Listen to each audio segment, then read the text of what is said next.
in part 1 of the speaking test, I'm going to ask you some questions about yourself.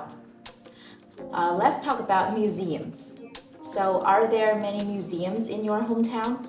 Yeah, and off the top of my head, I can name a few museums in my hometown, like the World Remnant Museum, the Museum of Traditional Vietnamese Medicine, or the History Museum of Ho Chi Minh City. I'm sure there are more, but I just can't recall their names right now. Do you think museums are useful for visitors to your hometown? Absolutely, like visitors could learn a great deal about the culture and the history of my hometown, which is Vietnam, through exhibitions and artifacts. Do you often visit museums? What to say? Unfortunately, no. So I'm a university student, so I'm drowned in coursework. It's a little bit shame though. I wish I had the time to come and check out some of the most fantastic museums in my city. Do you think museums are important? I'm inclined to say yes. Museums are great places for people, to learn about history and culture. They also act as a very ideal destination to spend time with your acquaintance. Okay, now let's move on to part 2. In part 2, I'm going to give you a topic, and you will have 1 minute to prepare and 2 minutes to talk. So I'm going to talk about a girl named Nhằn who sat next to me on a flight to Hanoi last year. So I was on my vacation and was so excited to finally have the chance to visit the capital city of my country. So once the plane took off, I noticed the passenger next to me was reading, a really fascinating magazine article that featured traditional Vietnamese arts. So being quite an art enthusiast, I struck up a conversation with her. So she introduced herself as Nhằn and that she was a student of the history of art.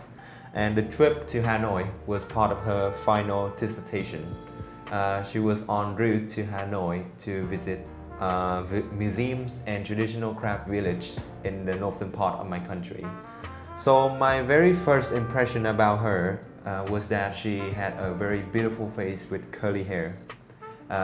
She wore a very fashionable pair of glasses, and when she talked about her study, I could see the passion and determination in her eyes. So she spoke with a soft southern accent, which fascinated me.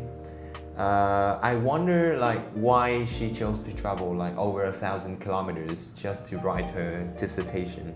And when I asked her about this, she answered that she loved all kinds of Vietnamese arts and she was keen to learn all the traditional arts.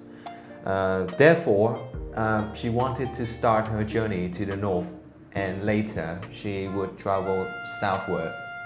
So I really impressed with her ambitious project. What to say more about her is that I would like to see how her final project turns out, but unfortunately I forgot to exchange contacts with her.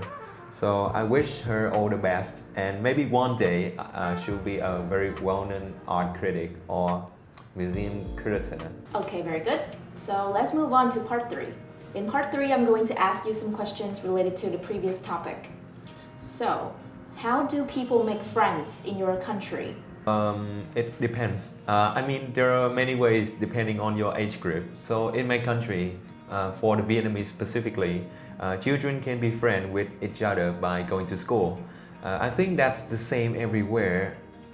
For adolescents, they can join clubs where they meet new friends with the same hobbies and interests, such as singing or dancing, of course. For adults, obviously they can form friendships with their colleagues at work. Is it important to have the same interests and hobbies when making friends? Honestly, I don't think having mutual interests and hobbies is crucial in forming new friendships. Yes, I admit that it could help, but it's not necessary. So speaking from my experience, I want to have friends who can teach me about new things and also open my eyes to the world.